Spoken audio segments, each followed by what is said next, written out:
Tout à l'heure, dans le texte de Joël, il était dit que les sacrificateurs pleurent et que les gens du peuple d'Israël doivent déchirer leur cœur pour être touchés. Vous savez, on n'est pas toujours touché comme ça. Même quand on prie, c'est parfois difficile de se laisser toucher et d'être toujours en mode je suis souple entre les mains de Dieu, je suis malléable entre ses mains, je suis voilà, je suis malléable pour qu'il puisse me toucher. Et c'est vrai qu'on ne pleure pas très vite pour certaines causes du royaume de Dieu, pour certaines conversions, pour certaines percées spirituelles. Parfois, nous ne sommes pas vraiment touchés. Mais la personne dont je voudrais vous parler ce soir, elle a été touchée malgré elle. Elle a été touchée parce qu'elle a été conduite dans des circonstances de vie qui l'ont obligée de se tourner vers Dieu d'une manière particulière. Nous allons lire maintenant ce texte dont je voudrais vous parler dans le premier livre de Samuel, au chapitre 1, et je pense que vous savez de qui je vais parler. Nous lisons quelques versets. Premier livre de Samuel, chapitre 1. Il y avait un homme de Ramathaïm Tsophim, de la montagne d'Éphraïm, nommé Elkana, fils de Jéroham, fils d'Eliou, fils de Tohu, fils de Zouph, Éphratien. Il avait deux femmes, le nom de l'une était Anne, et le nom de la deuxième était Pénina. Pénina avait des enfants, mais Anne n'avait point d'enfants.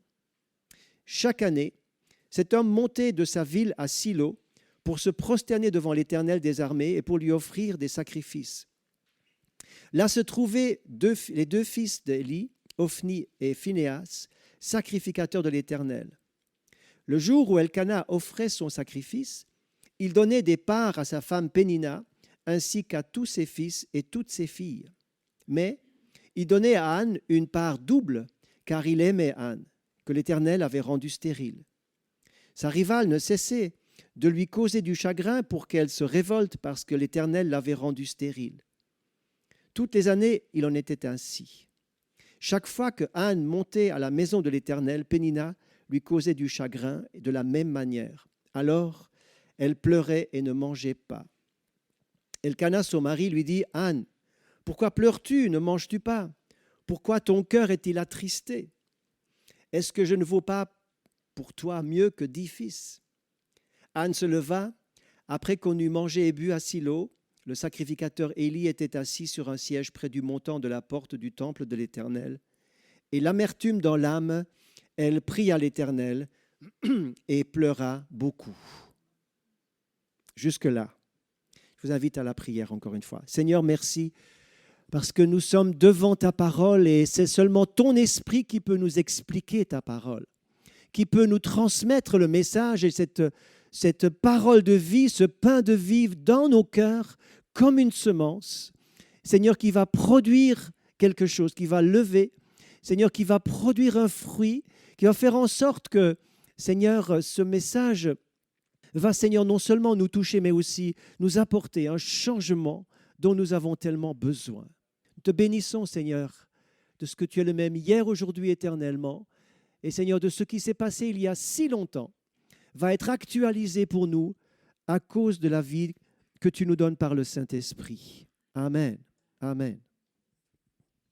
L'histoire de Anne est une histoire intéressante parce que elle nous parle de quelqu'un qui va donner naissance, nous ne l'avons pas lu dans le texte, mais plus tard, elle va donner naissance à un homme extraordinaire du peuple d'Israël. Et cet homme extraordinaire avait une maman extraordinaire. Mais cette maman a été conduite sur un chemin étroit, dans une vallée profonde. Elle a traversé un désert pendant des années avant de devenir la maman de Samuel. Or, au début, Anne, dans sa situation, elle était quand même une femme relativement ordinaire, parce que ce n'était certainement pas la seule qui était stérile. Elle avait aussi un certain nombre d'avantages. Elle était aimée de son mari. Elle avait aussi un certain confort, puisque ce mari avait 2 femmes et qu'il il pouvait lui faire des cadeaux à peu près tant qu'il voulait. Anne avait aussi une vraie stature spirituelle. Elle aimait Dieu, elle avait une vie spirituelle qui avait des racines. Ce n'était pas une femme superficielle. Son nom, je pense que vous savez ce que veut dire Anne. Ma fille aînée s'appelle Anne aussi. Mais Anne veut dire grâce. C'est là aussi que vient Johann, Jean. Grâce, grâce de Dieu. Elle porte un nom extraordinaire, merveilleux. Dieu est grâce, il fait grâce. Je suis une grâce. Mais dans sa vie, dans la réalité, sa vie semblait complètement privée de la grâce. Il n'y avait pas grand-chose de la grâce, alors que son nom traduisait cette valeur, cet attribut divin, cette bénédiction qui lui échappait complètement. Elle est une femme qui n'était pas comblée. Et puis, comble, lorsque l'on lit le verset 5, il est carrément dit que l'Éternel l'avait rendue stérile. C'est à peine croyable. Qu'elle était stérile, c'est d'accord, c'est un constat. Mais que la parole nous dise que l'Éternel l'avait rendue stérile, et puis c'est encore marqué au verset 7 également, ça revient, que l'Éternel, au verset 6, l'Éternel l'avait rendue stérile. Est-ce que Dieu peut faire ça? Est-ce que Dieu était à l'origine de ce manque, de cette absence de vie, de cette stérilité?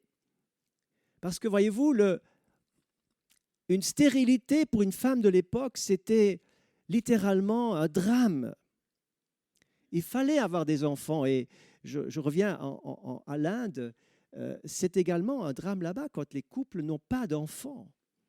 Alors il faut, au bout d'un certain temps, quelques années, il y a une espèce de pression familiale qui arrive, et puis entrent en matière aussi les traditions, voire les traditions religieuses de ce pays où on va offrir des sacrifices à la divinité de la fertilité. Les chrétiens ont vraiment un rôle à jouer en mettant leur confiance dans le Seigneur et non pas dans des idoles qui sont extrêmement nombreuses dans ce pays. Et Anne, à cause de cela, elle manque d'estime d'elle-même. Elle n'a pas d'estime d'elle-même. Elle est diminuée parce qu'elle n'a pas cette grâce et cette capacité de donner la vie. Et peut-être que les gens se disent, mais Anne, il doit y avoir une raison, Elkana, il doit y avoir une raison dans cette maison, pourquoi il n'y a pas d'enfants? Il y a une raison, il y a sûrement un péché caché, il y a certainement un problème, il y a quelque chose qui fait qu'il y a un jugement sur vous. On doit toujours chercher une explication quand quelque chose ne va pas. C'est notre tendance à tous. Il faut trouver un coupable, il faut trouver une explication pour se rassurer. Ah oui, c'est à cause de ça. Mais la Bible se tait. Elle ne dit pas quelle est la cause. Mes amis, quand il n'y a pas de cause, il ne faut pas en chercher une. Ce n'est pas nécessaire. Parfois, il faut chercher. Pourquoi il y a un blocage, quelque chose ne marche pas. Mais parfois, il y a autre chose, et cette autre chose va se manifester dans ce que je vais vous partager ce soir, parce qu'il y a une intention de Dieu là derrière. C'est vrai que Anne, en n'ayant pas d'enfant, elle n'a plus de sens vraiment à sa vie. Cette stérilité fait qu'elle manque, je l'ai dit, d'estime, mais aussi de sens à sa vie. Voyez-vous, lorsque nous ne portons pas de fruits dans notre vie, nous perdons le sens de notre vie chrétienne. Notre vie chrétienne, elle est faite, elle nous est donnée, le Saint-Esprit nous est donné pour que nous portions du fruit. Il nous a établis, il nous a choisis, il nous a établis pour que nous portions du fruit et que notre fruit demeure. Nous sommes appelés tous à ne pas être stériles, mais à porter du fruit. Ça donne un sens à notre vie. Ça donne un objectif, un but à notre vie, c'est de porter du fruit. On sait pourquoi on vit et pour qui on vit. Mais Anne, elle n'a pas ce sens. Mais à cause de ce problème, qu'elle n'a bien sûr pas choisi, mais que Dieu a probablement choisi pour elle, à cause de cela, elle sera obligée de prendre un chemin qu'elle n'aurait jamais choisi elle-même. Parfois, à cause d'une difficulté, d'un blocage, d'un obstacle, d'un problème, quelque chose dont on n'est pas responsable, qui nous est comme imposé, c'est parfois un chemin par lequel Dieu nous fait passer pour nous apprendre quelque chose de spécial. Et mes amis, ce que vous apprenez sur ce chemin-là, vous n'allez plus jamais l'oublier. Pensez à des épreuves que vous avez passées. Vous ne les avez pas choisies, mais vous étiez obligé de passer par ce chemin-là. L'épreuve vous a obligé de descendre dans la vallée, de passer le désert.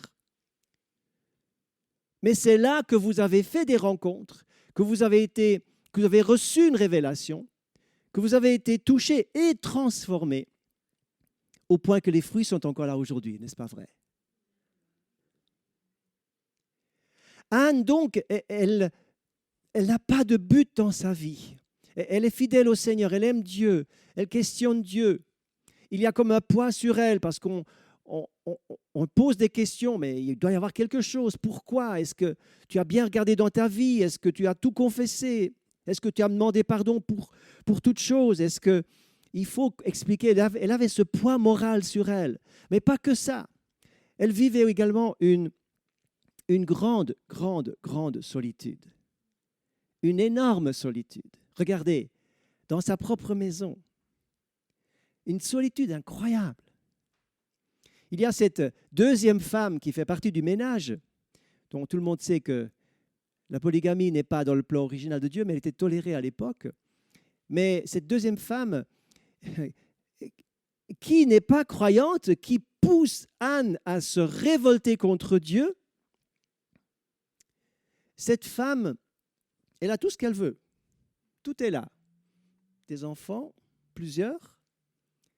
Et ça nous fait tellement penser au psaume 73, hein, où Asaph disait, mais Seigneur, moi je fais tout juste et j'ai des problèmes.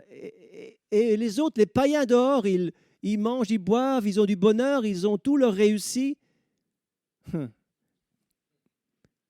Comment comprendre ça? Jusqu'à ce que j'aille dans les sanctuaires de Dieu, dit le texte, et que j'ai vu la fin de toutes choses. J'ai vu les choses dans une perspective éternelle. Là, j'ai vu la différence. Donc, Pénina fait qu'il n'y a pas de communion dans cette maison, il y a de la rivalité dans cette maison. Mais Anne ne peut pas s'échapper, elle doit rester là. Ensuite, son mari ne la comprend pas. Il va lui dire, Anne, est-ce que je ne vaux pas pour toi mieux que 10 fils? Mais non. Je ne sais pas si Elkana est le seul à ne pas comprendre sa femme. Je pense que parfois les maris ne comprennent pas leur femme. L'inverse est vrai aussi. Mais il y a aussi une solitude dans la vie d'Anne parce que son mari qui est gentil, il n'arrive pas à la rejoindre, il n'arrive pas à la comprendre. Mes frères qui êtes mariés, est-ce que vous comprenez toujours votre femme? Ou est-ce que je suis le seul des fois à être avec un grand point d'interrogation et chercher à comprendre les réactions. Parfois, c'est vraiment un mystère. Hein, comme j'ai quand même 4 femmes à la maison, et je suis un petit peu expert en la matière, mais je vais vous dire que bien souvent, je suis les bras ballants, et puis je ne sais pas comment analyser ça d'après ma logique masculine, je vais dire comme ça. Alors, Elkana, il fait au mieux, c'est formidable, il fait au mieux, et il lui donne des portions doubles. Et il mesure l'affection qu'il a pour Anne en lui donnant plus qu'à l'autre pour essayer de compenser un tant soit peu ce manque criant dans son cœur. Et puis, ce n'est pas la seule solitude. À la maison, des rivalités, des tensions, le mari qui n'arrive pas vraiment à la rejoindre, à l'aider. Mais il y a aussi on va dire entre guillemets, dans son église, au temple de Silo, il y a un sacrificateur qui s'appelle Élie, E-L-I. Ce n'est pas le prophète, bien sûr, c'est le sacrificateur Élie. Il nous est dit que cet homme, comment est-ce que la Bible commence à parler de lui, il était assis sur un siège près du montant de la porte. Il était pesant. La Bible dit un peu plus loin qu'il était même pratiquement aveugle. Il ne bougeait pas beaucoup. Il ne comprend pratiquement rien à ce que cette femme vit. Parce qu'un peu plus loin, alors que Anne va vraiment commencer sa vie de prière intensément, il va commencer à la regarder et au lieu de discerner quelque chose, de discerner au moins la souffrance puisqu'elle vient chaque année, puis Élie est là quand même, pourquoi est-ce qu'il n'a pas fait un peu de relation d'aide? Pourquoi est-ce qu'il n'a pas fait une visite? Il est au courant de rien, il dit mais elle est ivre, elle a bu. C'est tout ce qu'il arrive à dire. Quel discernement incroyable. Il est complètement à côté, il est plus rempli du Saint-Esprit, c'est plus du tout l'homme de la situation, c'est vraiment lamentable, triste d'avoir un berger qui a ce niveau de faiblesse pour ses brebis. Il se rend compte de rien, il ne discerne pas, mais il représente littéralement Israël dans cette époque dont la spiritualité est tellement basse, tellement faible. Regardez la solitude de Anne. Mais malgré le fait que Anne se sent seule à la maison et seule à l'église, dans le temple, elle vient quand même au temple. Elle est quand même venue. Et chaque année, elle vient avec un sacrifice. Elle vient quand même. Elle aurait pu dire, mais je ne reçois rien dans cette église. Ça ne me parle jamais. Le pasteur, il est complètement... c'est un mauvais pasteur. Je vais voir ailleurs. Non, elle reste. Elle vient chaque année. Elle est là, fidèlement, alors qu'elle ne peut pas fuir cette situation. Connaissez-vous des situations dans votre vie hors desquelles vous ne pouvez pas fuir? Elles vous sont imposées. Vous ne pouvez pas échapper. Vous devez être là, vous devez les traverser, vous devez les assumer. Anne était comme ça. Il nous est dit au verset 10 que l'amertume dans l'âme, elle prie à l'Éternel. On peut se dire, mais est-ce que c'est autorisé de prier l'amertume dans l'âme? Ce n'est pas bon de prier dans l'amertume. Bien sûr que ce n'est pas une manière normale de prier, mais la parole de Dieu dit que tu peux commencer à prier comme ça quand même. Tu peux prier. Tu peux commencer à vider ton cœur. Tu peux commencer à exprimer ce qui est inexprimable. Tu peux commencer à prier. Dieu est libéré, non pas en jetant à la figure du Seigneur n'importe tout et n'importe quoi, c'est pas ça. Mais l'amertume dans l'âme, elle avait un trop-plein. Vers qui pouvait-elle aller? Vers son mari? Non. Vers Élie? Non. Mais elle allait vers Dieu directement, à la bonne adresse. Et elle disait, Seigneur, je déverse mon cœur et mon problème qui ne se résout pas, je le verse devant toi, même dans l'amertume. Car la première chose que sa situation va provoquer, c'est un impact pour la prière, c'est une démarche pour une prière intense, sincère, totale, une prière où plus rien d'autre ne compte. Je ne sais pas comment vous rentrez dans cette semaine de jeûne et prière. Est-ce que c'est uniquement parce que c'est le programme de l'Église? Est-ce que c'est peut-être parce que c'est une bonne habitude? Tout ça n'est pas mauvais. Mais une vraie prière doit être motivée par un vrai besoin. Peut-être que le vrai besoin de ton cœur ce soir, c'est « Seigneur, il faut que je retrouve un nouveau souffle avec toi. Il faut que je retrouve un nouvel amour, mon premier amour. Peut-être qu'il faut retrouver quelque chose qui a été perdu. Seigneur, il faut que je retrouve une vitalité, une énergie nouvelle. Ou alors, vous avez un problème. Seigneur, je viens pour ce problème, je viens pour la conversion de telle personne, d'un enfant, d'un conjoint, d'un parent, de quelqu'un. Je viens parce qu'il y a une souffrance. Mais il faut qu'il y ait quelque chose qui vous pousse dans la prière.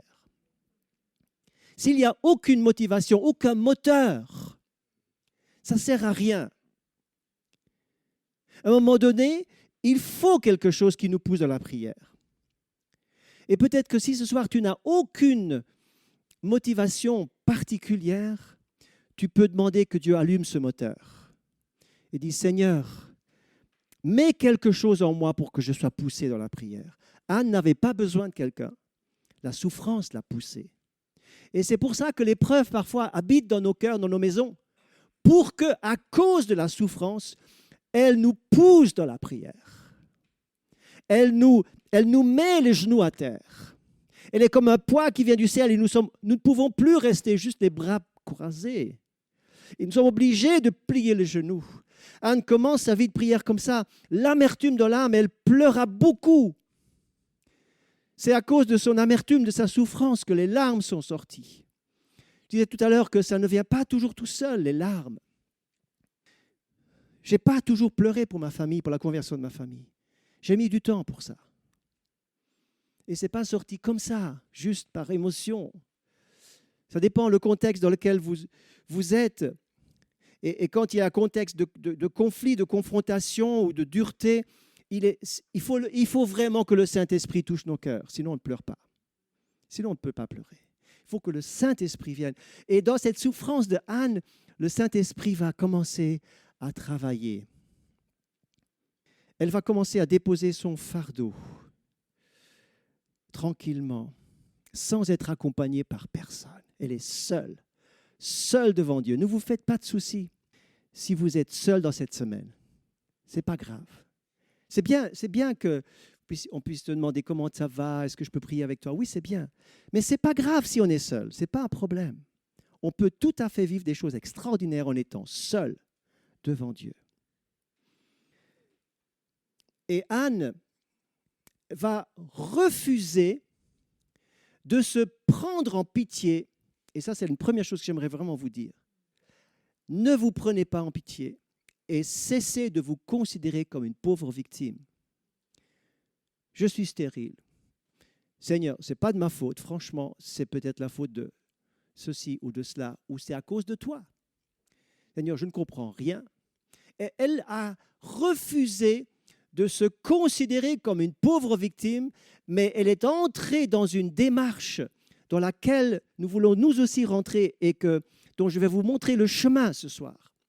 Il y a quelque chose où Dieu veut nous faire entrer dans ce chemin étroit, dans cette vallée étroite qui va déboucher sur un ciel ouvert, qui va déboucher sur un fleuve de vie et sur une réponse extraordinaire.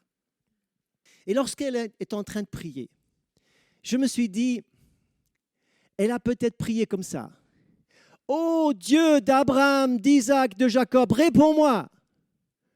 Ô Dieu d'Abraham, d'Isaac, de Jacob, aie pitié de moi, réponds à ma prière. » Et là, peut-être qu'elle s'est arrêtée, Dieu d'Abraham. Elle dit, mais la femme d'Abraham, elle était aussi stérile au départ. Et la femme d'Isaac, aussi, pendant 20 ans, pas d'enfant, jusqu'à ce qu'Isaac prie pour elle. Et Jacob, Rachel ne pouvait pas non plus avoir d'enfant. Elle s'est dit, mais mes pères spirituels, mes patriarches ont connu la même chose que moi. Et là, je pense que le premier niveau de courage a commencé à naître en elle. Je ne suis pas tout seul. Mon mari ne comprend pas. Pénina à la maison, c'est une catastrophe. Élie, qu'il soit là, qu'il ne soit pas là, ça ne change rien. Mais voilà que j'ai des modèles qui me comprennent. Le Dieu, Abraham me comprend, Isaac me comprend, Jacob me comprend. Ils ont passé par là. Et ils ont tous prié et ils ont tous eu des enfants. Incroyable. La foi se lève, la confiance monte, la prière commence à s'intensifier.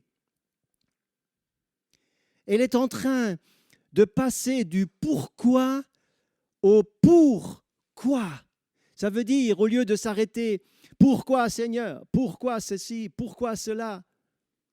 Et cela ne nous fait jamais avancer. Elle dit pour un but, pour une raison. Il y a quelque chose que Dieu n'a pas encore terminé, quelque chose que Dieu va encore faire. Et elle va commencer à prier. Et il nous est dit qu'elle va commencer à prier. Et on va lire la suite maintenant. Verset 11, elle fit un vœu et dit « Éternel des armées, si ton regard s'arrête sur l'humiliation de ta servante, et si tu te souviens de moi et n'oublies pas ta servante, et si tu donnes un garçon à ta servante, je le donnerai à l'Éternel pour tous les jours de sa vie, et le rasoir ne passera pas sur sa tête. » C'est le signe d'une consécration totale. Regardez ce verset 11. Alors qu'elle est dans la solitude, elle est dans ce chagrin, dans cette amertume qui sort. Elle réalise que le Dieu qui a fait grâce à Abraham, à Isaac et à Jacob, c'est ce Dieu dont les compassions ne sont pas arrêtées et dont la fidélité est si grande. Et le prophète Jérémie va dire plus tard, il est bon d'attendre en silence le secours de l'Éternel. C'est jamais dit que c'est facile d'attendre en silence, mais c'est bon d'attendre en silence. C'est pas facile, non, c'est pas facile. La vie chrétienne n'est pas facile, mais Dieu est avec nous. Et il nous donne la force au fur et à mesure pour la traverser. C'est pas facile, c'est marqué nulle part que c'est facile. Pour Anne, c'était pas facile, mais elle s'est accrochée parce que la foi a commencé à naître en elle. Et elle va dire au verset 11 quelque chose qui est extraordinaire. Elle va dire « Éternel des armées ». Savez-vous que c'est la première fois dans la Bible que apparaît l'appellation « l'Éternel des armées ». Ça n'apparaît pas dans les 5 premiers livres de Moïse. Genèse, Exode, Lévitique, Nombre et Deutéronome. C'est la première fois. Elle réalise que dans son problème, il y a un combat spirituel. C'est pour ça que vous jeûnez aussi. Parce qu'il y a des combats à mener. Il nous faut l'aide de l'Éternel des armées qui combat avec nous et pour nous. Il y a des obstacles à faire bouger, des montagnes à renverser. Il y a des barrières à briser, des liens à déchirer. Il y a des combats à mener parce qu'il y a de la résistance quelque part qui vient par un ennemi. Et elle réalise qu'il s'agit d'un combat spirituel. Elle réalise soudain qu'elle est prise dans un combat, sans comprendre encore de quoi il s'agit vraiment. Mais elle dit « Éternel des armées ». C'est ça qui m'a frappé dans ce texte. Et puis, dans le verset 11, regardez le nombre de fois qu'elle dit « Si ton regard s'arrête sur l'humiliation de ta servante, et que tu n'oublies pas ta servante, si tu donnes un garçon à ta servante, elle prend la bonne attitude dans la prière. Elle dit, toi, tu es Dieu. Je ne comprends pas ma stérilité et mon problème. Pourquoi ça ne marche pas? Pourquoi ça ne bouge pas? Pourquoi c'est toujours pareil d'année en année? Donc, elle a fait quand même des années à vivre ça et à supporter ça. Mais tu es Dieu et moi, je suis là, ta servante. Je refuse de me révolter, de me mettre à juger Dieu, à me mettre à la place de Dieu pour le juger, pour m'aigrir contre lui, pour me fâcher, pour me fermer face à lui. Je reste la servante de l'Éternel. Dieu est mon maître et moi je suis serviteur, je suis servante. Restez toujours dans cette attitude pour dire Seigneur, je ne comprends pas, je ne maîtrise pas, je ne contrôle pas, mais je suis serviteur. Et ça reste comme ça, je ne bouge pas. Je ne me laisse pas manipuler par le diable qui voudrait dire, mais réagis, tu as le droit de réagir. C'est juste de réagir, crie ta colère, réagis, justifie-toi. Prends le monde à témoin pour dire que c'est injuste ce que tu es en train de vivre. Et elle va dire, ta servante, ta servante, ta servante. Elle est dans cette attitude de servante. Et avec le temps, alors que le temps passe, puisqu'il est dit qu'elle resta longtemps en prière, et elle resta longtemps en prière, marqué dans les versets suivants, qu'elle épanchait son âme devant Dieu, verset 15, pria longtemps. Eh bien, à un moment donné, la paix est arrivée. La paix est arrivée dans son cœur. La paix a mis un moment pour arriver. Ça commence par l'amertume. C'est agité, c'est des eaux turbulentes. Elle est dans ce combat spirituel et elle transpire probablement, elle est en train de réaliser des choses. Elle se bat avec elle-même, elle se bat avec le doute, elle se bat et elle sait qu'il y a un combat qui la dépasse complètement. C'est l'Éternel des armées qui gère ce combat et moi je reste uniquement sous ses ordres, serviteur, servante. Et là, la paix va venir. La paix va venir. Au verset 17, à la fin, il est dit que Élie, tout à coup, il a quand même une bonne parole, malgré tout. Il reprit la parole et lui dit, « Va en paix. » Au moins, ça, c'est bon, ça. « Va en paix et que le Dieu d'Israël te donne ce que tu lui as demandé. » Et que avant, elle était là et au verset 18, juste après, il est dit, « Cette femme mangea et son visage ne fut plus le même. » Elle n'a pas reçu de réponse, pas encore, mais son visage n'est plus le même. La paix est entrée en elle. Elle est déjà consolée. Et ma prière, c'est que dans cette semaine, quel que soit votre sujet, quelles que soient vos préoccupations, il se peut que dans cette semaine, vous n'ayez pas toutes les réponses à vos prières, mais vous recevrez la paix, votre visage va être détendu, la louange va être, parce que vous avez beaucoup loué Dieu, vous allez être marqué par la louange, par l'adoration, vous allez être marqué, le Seigneur va vous marquer, vous n'allez pas vous en rendre compte, mais les autres vont se rendre compte que votre visage n'est plus le même. C'est vous qui êtes changé. Les réponses ne sont pas là, mais Dieu a déjà fait son travail. Il n'a pas fini, c'est juste le début. C'est juste le début. Maintenant, je viens vraiment à la clé de ce message. Parce que Anne va réaliser, tout en priant, elle va réaliser, et c'est le verset 11, bien sûr, qui dit tout ça.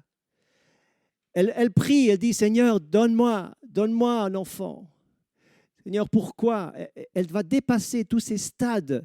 Elle va lâcher prise des pourquoi. Elle va lâcher prise sur ses larmes. À un moment donné, ses larmes vont se calmer.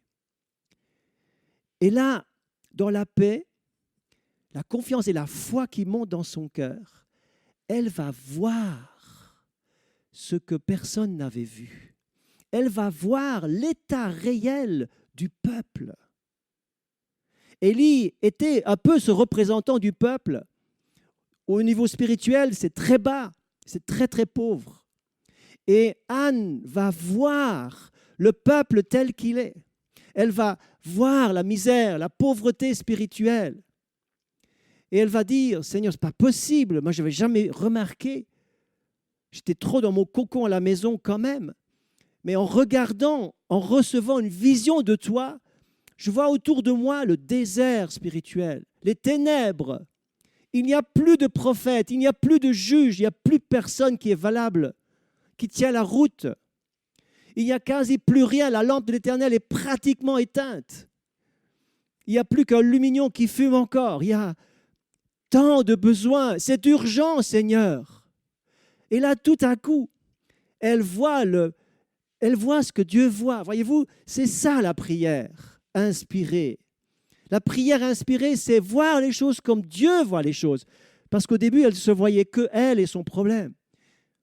Mais à un moment donné, elle détournait de son problème, a abandonné son problème, qui n'était toujours pas résolu. Elle voit ce que Dieu voit. Est-ce que Dieu pourra partager cette semaine quelque chose de son cœur avec vous? Est-ce qu'il trouvera quelqu'un qui aura un cœur, une ouverture de cœur, pour que lui puisse vous mettre un fardeau? Tous les fardeaux ne sont pas mauvais, voyez-vous. Il y a des fardeaux qu'il faut déposer, mais il y a des fardeaux que Dieu nous demande de porter. Le fardeau de ta famille, il ne faut pas le déposer, il faut le porter. Il pèse sur notre cœur pour qu'on la porte en prière dans la foi et la persévérance, dans une vraie attente que Dieu agisse. Il y a des fardeaux qu'il faut prendre. Et Anne va recevoir un grand fardeau pour tout Israël, le peuple élu, qui est au bord du précipice. Il n'y a plus grand-chose qui marche dans ce peuple. Nous sommes à la fin du livre des Juges. Chacun faisait ce que bon lui semblait. C'est vraiment la période la plus incroyable. Les Philistins faisaient tout ce qu'ils voulaient en Israël. Ils rentraient, ils sortaient, ils faisaient n'importe quoi. Israël n'avait plus rien à faire face. Il fallait qu'une autre époque s'annonce. Il fallait qu'un homme de Dieu se lève. Et elle va dire, Seigneur, si tu me donnes une réponse, si tu me donnes un fils, ce sera le prophète. Ce sera l'homme de Dieu pour la situation. Ce sera celui qui a tellement que peut-être personne ne prie. Seigneur, donne un prophète, donne un nouveau juge, fais quelque chose. Mais Anne, au travers de son chemin de souffrance, va prier comme ça. Et c'est ça que Dieu va exaucer. Alléluia. C'est ça que Dieu va exaucer. Il va exaucer une prière d'une simple femme qui est obligée de passer par un chemin d'humiliation, de larmes et de détresse intérieure pour un certain temps seulement. Il y a toujours une issue au bout du tunnel. Et là, elle va recevoir le fardeau et la vision de Dieu en disant, Seigneur, si tu me donnes une réponse, ça sera merveilleux. Et elle va carrément être travaillée dans ce chemin de prière pour dire, Seigneur, si tu me donnes une réponse, je te la donne. Si tu me fais un cadeau, je te le redonne à toi. Incroyable. Souvent, nous disons, Seigneur, j'ai tellement besoin que tu m'exauces. Et nous sommes heureux, nous disons, merci Seigneur, j'ai reçu la réponse, j'ai le cadeau. Mais Anne va beaucoup plus loin que ça. Elle va dire, Seigneur, si tu me donnes, je te redonne. Je donne l'exaucement. Il va venir, mais il est déjà parti vers ailleurs. Incroyable ce chemin d'une femme qui a renoncé à elle-même. Ça, c'est vraiment l'évangile. Si quelqu'un veut me suivre, qui renonce à lui-même, qui renonce à tout ce qu'il possède. Anne a renoncé à tout. Et elle va devenir bénédiction en apportant le grand prophète Samuel, qui va apporter un grand changement dans tout Israël. Le dernier juge, le prophète sensible à la voix de Dieu, il y aura tellement à dire. C'est lui qui va oindre David, etc., etc. C'est une femme utilisée par Dieu qui va mettre sur l'autel de Dieu la réponse à sa prière. Est-ce qu'elle sera perdante? Non, non, non. Parce qu'elle aura encore 5 autres enfants. C'est marqué un peu plus tard. Un peu plus loin, c'est marqué que Dieu va lui donner tout ce qu'il faut pour elle, pour son bonheur, pour le sens à sa propre vie. Mais avant ça, elle devra tout mettre sur l'autel. Que cette semaine de jeûne et prière serve à mettre sur l'autel ce qu'il y a besoin de mettre sur l'autel. Pour la bénédiction du peuple, des autres. Quel est le besoin de cette ville de Martigny? Quel est le besoin de l'église de Réveil à Martigny? Quel est le besoin de vos projets pour 2020? Quels sont les besoins? Qu'est-ce qui est sur le cœur de Dieu? Vous pouvez chercher la face de Dieu pour ça, mais peut-être que quelque chose vous pousse dans la prière pour que vous allez le recevoir. Cherchez avec persévérance ces jours la face de Dieu. Je termine par ce chapitre 2, que je ne vais pas lire, mais qui est ce Magnificat dont s'est inspirée Marie, la mère de Jésus. Il y a un parallèle entre 1 Samuel chapitre 2 et Luc chapitre 1 avec le Magnificat. Et lorsque vous lisez la louange de Anne, que la parole de Dieu a retenue, la prière a été notée. Tellement, alors qu'elle priait sans remuer les lèvres, personne n'entendait rien. Maintenant, elle prie à haute voix et quelqu'un a pris les notes, et les notes sont bien là, au chapitre 2. Et quand vous remarquez ça, regardez ce texte chez vous, à la maison. Elle ne va même pas parler de l'exaucement de prière. Elle ne va pas dire, Seigneur, merci pour ce beau garçon Samuel. Et tu vois, je l'ai appelé Samuel parce que je l'ai demandé à Dieu. Et puis, c'est un beau garçon. Et puis, Seigneur, tu m'as fait grâce. Puis, tu as enlevé ma honte. Tu m'as donné un sens à ma vie. Elle ne parle rien de cela. Elle ne parle que de Dieu. L'Éternel est saint. L'Éternel est puissant. Nul n'est comme toi. Nul n'est comme toi. Tu es un rocher. L'Éternel fait mourir et fait vivre. L'Éternel, elle redresse le pauvre de sa poussière. Elle ne parle que de Dieu. Voilà une femme transformée. Je vous invite à vous lever. Amen. Seigneur, je te bénis ce soir. Je te bénis ce soir de tout mon cœur parce que nous avons une histoire incroyable dans la Bible qui nous rejoint aujourd'hui, Seigneur. Seigneur, du temps de Samuel, qui était une époque qui n'a rien à voir avec la nôtre, et pourtant, Seigneur, l'expérience de Anne peut tout à fait être notre expérience.